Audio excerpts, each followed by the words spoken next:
내 이름은 작은 나무. 아빠가 세상을 뜨신 지 1년 만에 엄마도 돌아가셨다.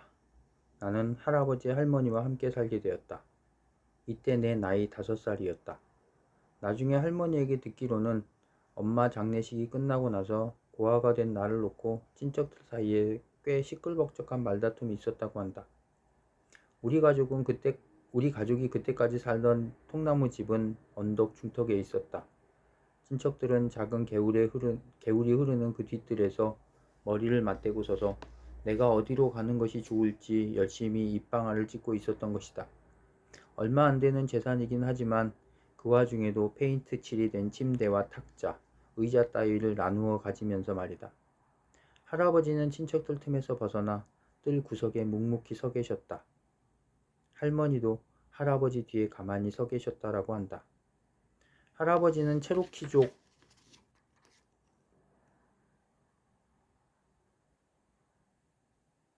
의 피가 반 섞인 혼혈이고 할머니는 순수 체로키족이시다. 할아버지는 거의 2미터가 될 정도로 키가 커서 사람들 사이에 서면 머리 하나가 삐쭉 솟았다. 거기다 할머니는 땅만 내려다보고 계셨지만 할아버지는 사람들 머리 너머로 계속 내 얼굴을 쳐다보고 계셨다고 한다.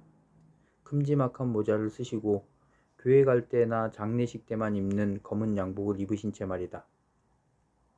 나는 한 발 한 발 뜰을 가로질러 할아버지에게로 다가가 그 긴 다리에 매달렸다.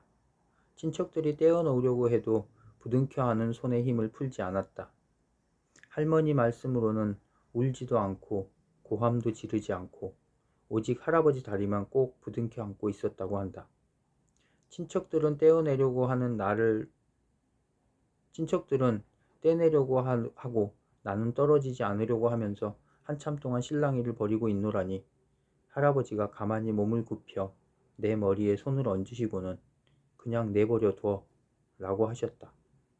그러자 친척들이 일제히 내 몸에서 손을 뗐다. 할아버지는 좀채로 다른 사람들 앞에서 이야기를 하지 않으신다. 하지만 어쩌다 한마디 하시면 누구도 그 말을 거역하지 못한다는 게 할머니의 설명이셨다. 그날 오후 늦게 할아버지와 할머니, 나, 세 사람은 언덕을 내려와 마을로 이어지는 큰 길로 나왔다. 한겨울이라 벌써 어둑어둑해지고 있었다. 내 옷가지를 싼 보따리를 어깨에 짊어진 할아버지가 길섭을 따라 앞서 걸으셨다. 나는 얼마 안가 할아버지를 따라잡으려면 거의 뛰다시피 걸어야 한다는 걸 깨달았다. 내 뒤에서 따라오시던 할머니도 자주 치마를 들어 올리면서 젠걸음으로 걷고 계셨다. 마을에 들어서고 나서도 우리의 이런 행진은 그대로 이어져 할아버지는 여전히 저만큼 앞서 걸으셨다. 할아버지를 간신히 따라잡은 것은 버스 정류장에 들어서고 나서였다. 우리는 한참 동안 그곳에 서 있었다. 할머니는 버스가 들어오고 나갈 때마다 버스 앞쪽에 걸린 행선지 표지판을 일일이 읽어보셨다. 할아버지는 할머니가 누구보다도 글자를 잘 읽는다고 하셨다. 과연 할머니는 우리가 탈 버스를 쪽집게처럼 정확하게 집어내셨다. 어느새 주변에는 땅거미가 내려앉고 있었다. 우리는 다른 사람들이 모두 버스에 올라탈 때까지 기다렸다. 그건 잘한 일이었다. 왜냐하면 우리가 버스에 발을 올려놓은 바로 그 순간부터 문제가 생겼기 때문이다. 할아버지가 제일 먼저 올라타시고 그 다음에 나, 할머니는 차문 바로 안쪽 제일 낮은 승강구 계단에 서 계셨다.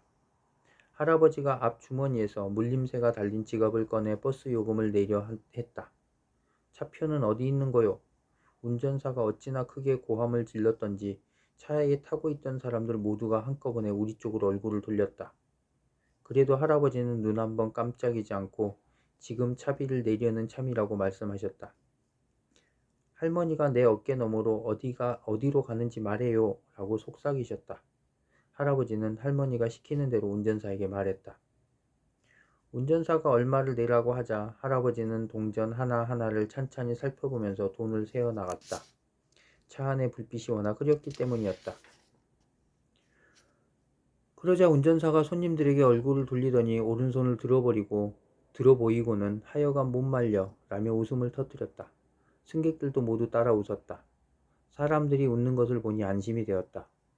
우리가 차표가 없다고 해서 크게 악의를 품거나 화가 나지 않았다는 것을 알 수 있었기 때문이다.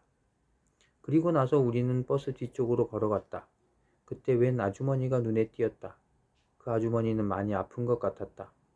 눈 언저리는 온통 푸르죽죽한 멍이 들었고 입가에는 시뻘겋게 핏자국이 묻어 있었다.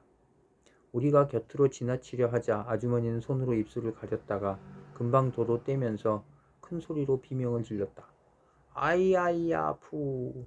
하지만 웃는 걸 보니 금세 아픈 건 금세 사라진 것 같았다. 다른 사람들도 모두 따라 웃었다. 아줌마 옆에 있던 아저씨도 자기의 넓적다리를 손바닥으로 두들기며 웃어댔다. 그 아저씨는 굵고 번쩍거리는 넥타이 핀을 꽂고 있었다.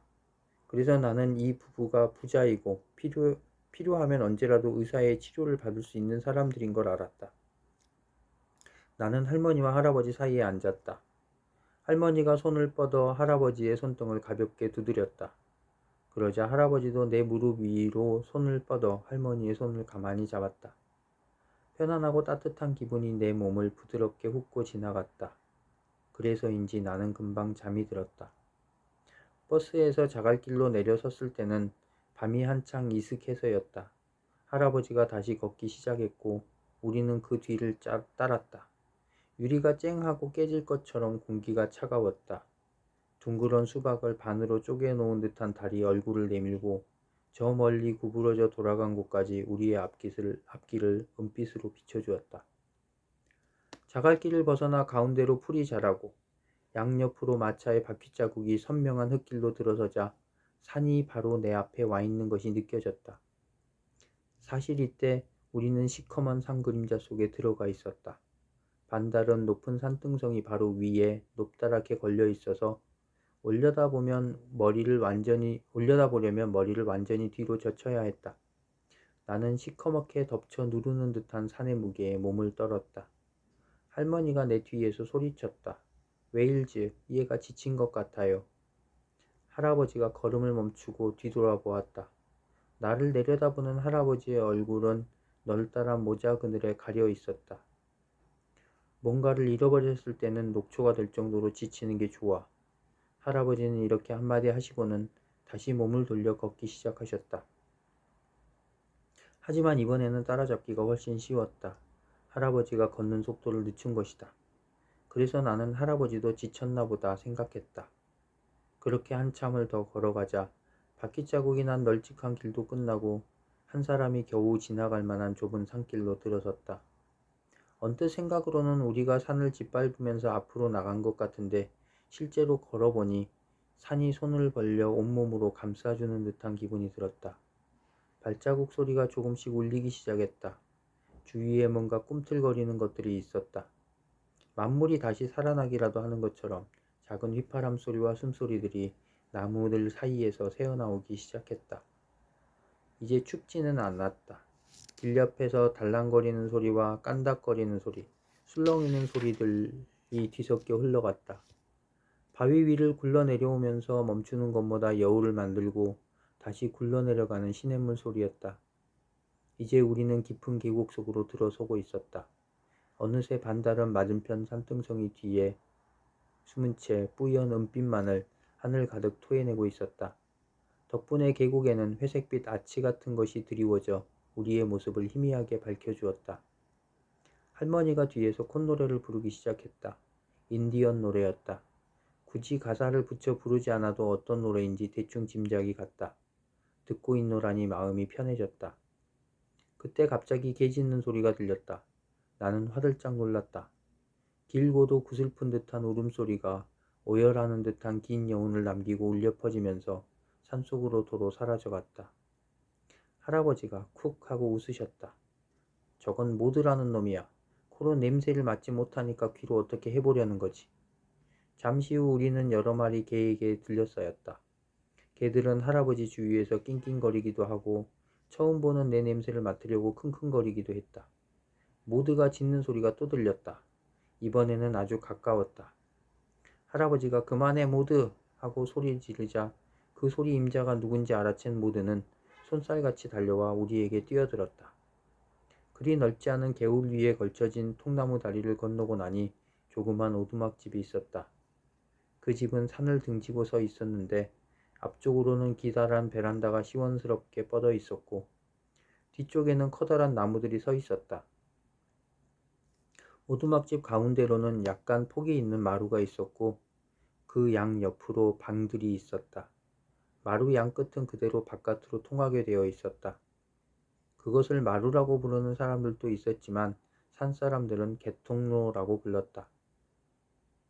개통로? 개들이 주로 그것을 들락거렸기 때문이다.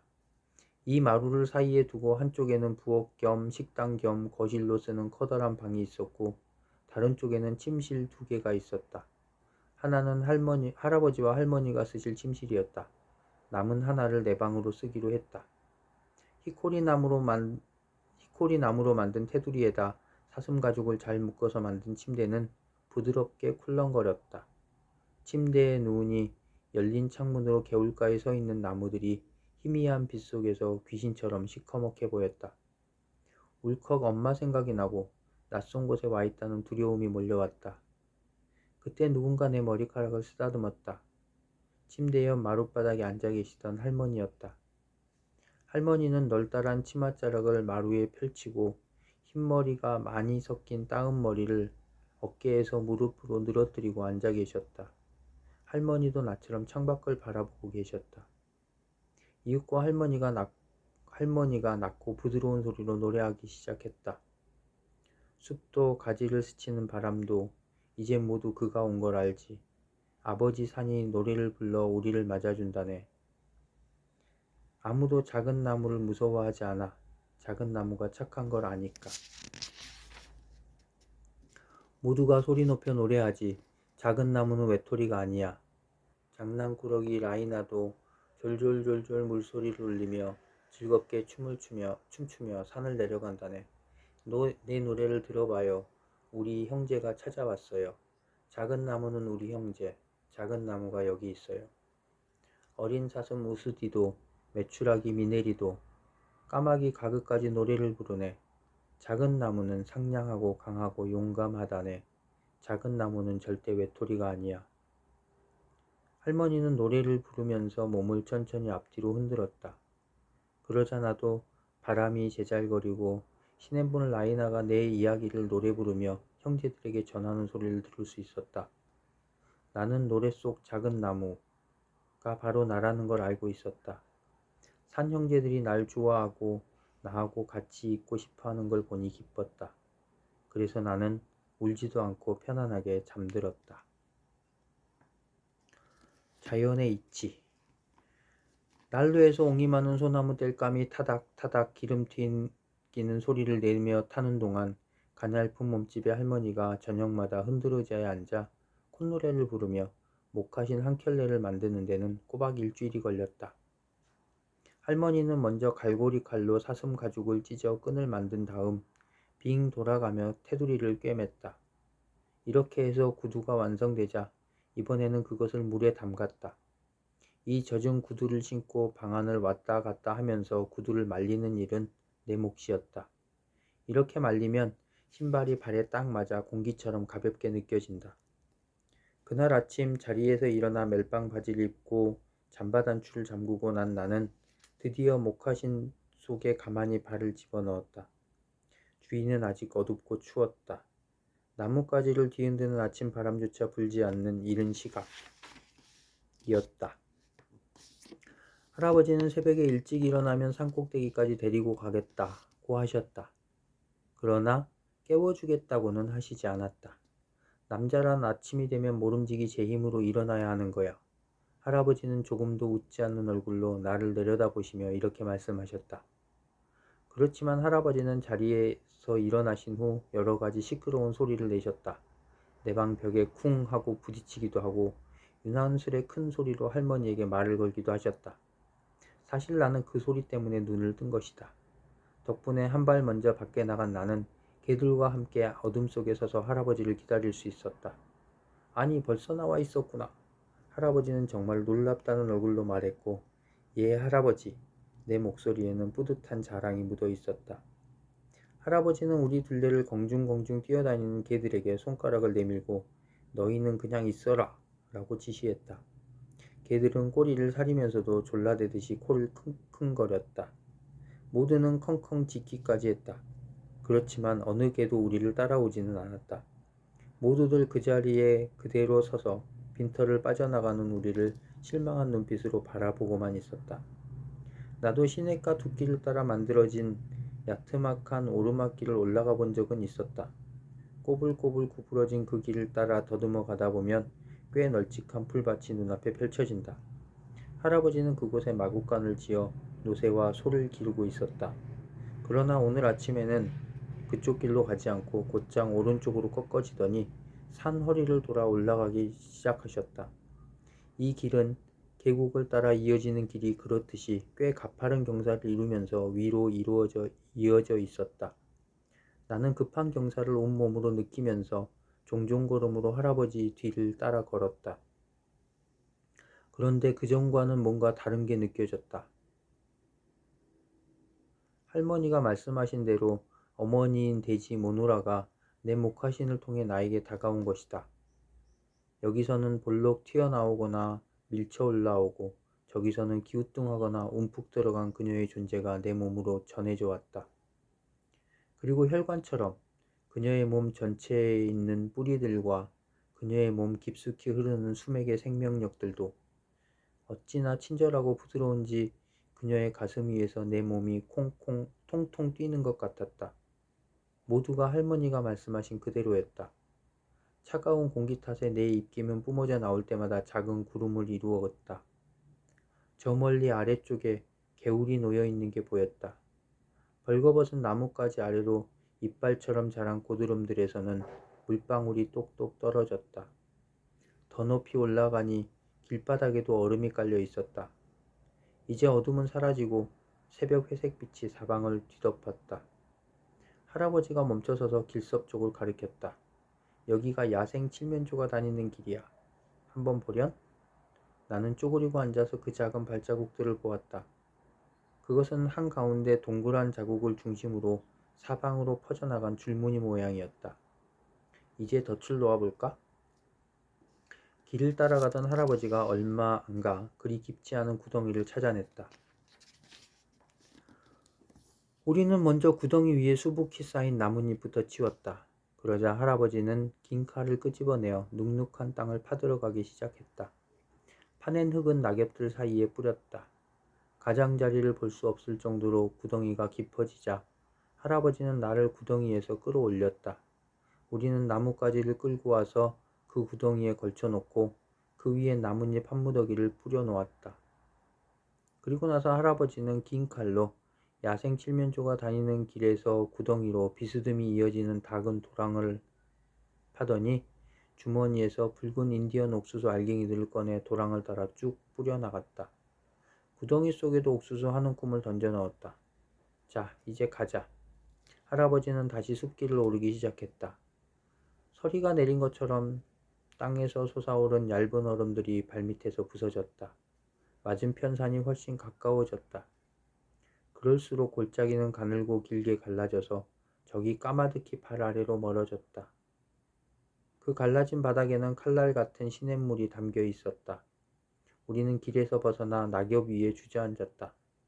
그때 마침 아침 햇님이 산꼭대기로 머리를 내밀며 계곡 전체에 첫 햇살을 비추기 시작했다.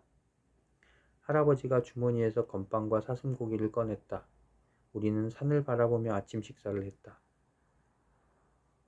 산꼭대기에 폭발이라도 일어난 것처럼 반짝이는 빛들이 하늘 위로 솟구쳤고 얼음에 뒤덮인 나뭇가지들은 햇빛을 받아 눈이 부실 정도로 반짝거렸다. 아침 햇살은 물결처럼 아래로 내려가면서 밤의 그림자들을 천천히 벗겨가고 있었다. 정찰을 맡은 까마귀 한 마리가 하늘을 날면서 날카롭게 깍깍 3번 울었다. 아마 우리가 여기 있다는 것을 알리는 신호였으리라. 이제 산은 기지개를 켜며 일어나 천천히 하품하고 있었다. 하품으로 토해낸 미세한 수증기들이 공중으로 흩어졌다. 해가 나무에서 죽음의 갑오신 얼음을 서서히 벗겨감에 따라 산 전체에서 살랑거리고 소곤거리는 소리들이 되살아났다. 할아버지도 나처럼 눈을 모으고 귀를 기울이고 계셨다. 아침바람이 나무 사이에서 낮은 휘파람 소리를 일으키는 것에 맞추어 산의 소리도 점점 커져왔다. 산이 깨어나고 있어. 산에서 눈을 떼지 않은 채 할아버지가 낮고 부드러운 목소리로 말씀하셨다. 그래요, 할아버지. 정말 산이 깨어나고 있어요. 그때 나는 다른 사람들은 잘 이해할 수 없는 어떤 것을 할아버지와 내가 함께 받아들이고 있는 중이란 걸 깨달았다. 밤의 그림자는 이제 점점 더 아래로 밀려나더니 그리 넓지 않은 풀밭을 가로지르면서 뒷걸음질 쳤다. 풀들이 무성히 자란 그 풀밭은 햇빛을 받아 물결처럼 반짝거렸다. 그 풀밭은 산의 품속에 폭 안겨있는 모양새였다. 할아버지가 손가락으로 가리키는 곳을 보니 메추라기들이 퍼덕거리고 날아다니며 풀씨를 쪼아먹고 있었다. 다시 손을 든 할아버지가 이번에는 얼어붙은 듯한 푸른 하늘을 가리켰다. 구름 한 점 없이 맑은 하늘이었는데도 처음에는 아무것도 보이지 않았다. 그러다가 저 멀리 하늘 가장자리 쪽에서 얼룩 같은 것이 점점 커지며 다가왔다. 그림자가 자기보다 앞서가지 않도록 태양을 정면으로 마주보고 날아오던 그 새는 갑자기 속도를 줄이는가 싶더니 산 허리 쪽으로 방향을 틀었다. 스키 선수처럼 순식간에 나뭇가지 끝에 하늘 위로 날아오른 그 새는 날개를 반쯤 접더니 마치 갈색 총알처럼, 아니 그보다 더 빨리 메추라기를 향해 날아왔다. 할아버지가 쿡 하고 웃으셨다. 저놈은 탈콘매란다. 메추라기들이 후두두 날아오르며 잽싸게 숲 쪽으로 달아났다. 그런데 그만 한 마리가 처지고 말았다. 매는 바로 그놈에게 달려들었다. 깃털이 하늘로 흩어지고 두 마리 새는 한데 엉겨 땅으로 떨어졌다. 매의 날카로운 부리가 메추라기를 연방 쪼아댔다. 잠시 후 다시 하늘로 날아오는 매의 발톱에는 죽은 메추라기가 쥐어져 있었다. 매는 다시 산허리 쪽으로 날아가더니 아득히 사라져버렸다. 나는 울지 않았다. 하지만 슬픈 얼굴을 하고 있었나 보다. 할아버지가 이렇게 말씀하신 걸로 봐서 말이다. 슬퍼하지 마라 작은 나무야. 이게 자연의 이치라는 거다. 탈콘매는 느린 놈을 잡아갔어. 그러면 느린 놈들이 자기를 닮은 느린 새끼들을 낳지 못하거든. 또 느린 놈 알이든 빠른 놈 알이든 가리지 않고 메추라기 알이라면 모조리 먹어치우는 땅쥐들을 주로 잡아먹는 것도 팔콘매들이란다. 말하자면 팔콘매는 자연의 이치대로 사는 거야. 메추라기를 도와주면서 말이다. 할아버지가 칼로 땅을 파더니 부드러운 뿌리를 뽑아냈다. 껍질을 벗기자 겨울용으로 비축된 즙이 방울져 솟아올랐다. 그것을 반으로 잘라 두꺼운 쪽을 나에게 주신 할아버지는 다시 부드럽게 말을 이었다. 그게 이치라는 거야. 누구나 자기가 필요한 만큼만 가져야 한다. 사슴을 잡을 때도 제일 좋은 놈을 잡으려고 하면 안 돼. 작고 느린 놈을 골라야 남은 사슴들이 더 강해지고, 그래야 우리도 두고두고 사슴고기를 먹을 수 있는 거야. 흙표범인 파코들은 이 사실을 잘 알고 있지. 너도 꼭 알아두어야 하고. 여기까지 말한 할아버지는 웃음을 터뜨렸다. 꿀버린 TV들만 자기들이 쓸 것보다 더 많은 꿀을 저장해 두지. 그러니 곰한테도 뺏기고 너구리한테도 뺏기고 우리 체로키한테 뺏기기도 하지. 그놈들은 언제나 자기가 필요한 것보다 더 많이 쌓아두고 싶어하는 사람들하고 똑같아. 뒤룩뒤룩 살찐 사람들 말이야.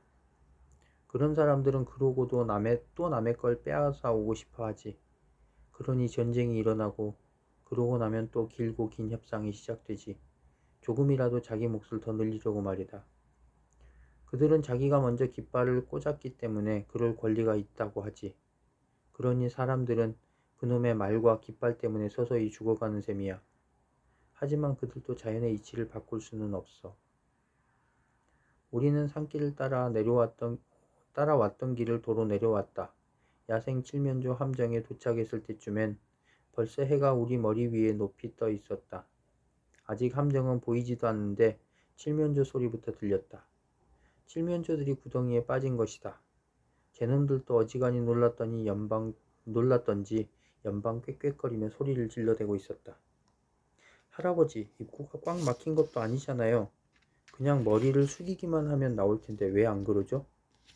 할아버지는 배를 깔고 엎드린 채 구덩이 속으로 손을 집어넣어 요란스럽게 떠들어대는 커다란 칠면조 한 마리를 끄집어냈다. 끈으로 그놈의 발을 묶고 난 할아버지가 나를 쳐다보며 싱긋 웃으셨다. 칠면조란 놈들도 사람하고 닮은 데가 있어. 이것 봐라.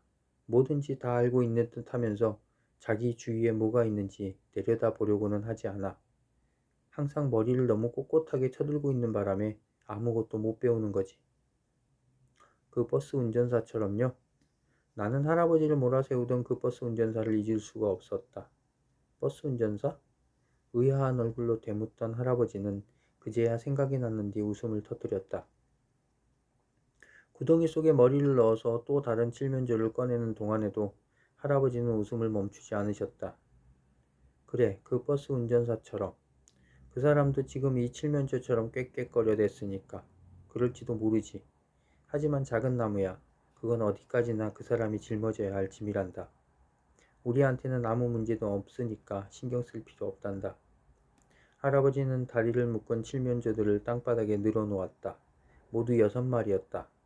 그놈들을 손가락으로 가리키면서 할아버지는 다시 말을 이었다.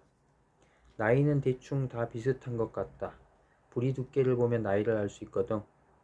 우리는 3마리만 있으면 충분하니까 작은 나무야 네가 골라보렴. 나는 그놈들 주위를 빙빙 돌다가 땅에 털썩 주저앉아서 한 놈 한 놈 자세히 관찰했다. 그러다가 일어나서 다시 그 둘레를 한 바퀴 돌았다. 신중해야 했다. 결국 나는 손과 무릎으로 땅을 짚고 칠면조들 사이를 기어다니면서 비교하고 나서야 그 중에서 가장 작은 새 놈을 집어낼 수 있었다. 할아버지는 아무 말도 하지 않고 나머지 3마리의 다리에 묶인 끈을 풀어주셨다. 풀려난 놈들은 날개를 파닥거리면서 저 아래쪽 산 허리로 달아나 버렸다. 남은 3마리 중 2마리를 어깨에 짊어진 할아버지가 다른 1마리를 가리켰다. 저놈은 네가 가져갈 수 있지? 예, 할아버지. 대답은 했지만 과연 내가 잘 해냈는지 알 수가 없었다. 뼈가 두드러진 할아버지의 얼굴에 장난스러운 웃음이 서서히 번져갔다.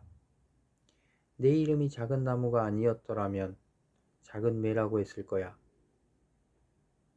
나는 할아버지를 따라 산길을 내려왔다. 칠면조가 무거웠지만 어깨를 누르는 무게조차 기분 좋게 느껴졌다. 해는 벌써 저편 산으로 기울고 있었다. 길가 나뭇가지들 사이로 비쳐드는 햇빛 덕분에 앞길은 황금빛 줄무늬로 어른거렸다. 이렇게 늦은 겨울 오후가 되면 바람도 자게 마련이다. 앞서가던 할아버지가 콧노래를 흥얼거리는 소리가 들려왔다. 이 시간이 영원히 계속될 수 있다면 좋을 텐데. 내가 할아버지를 기쁘게 해드렸다. 나도 그 이치라는 걸 배운 것이다.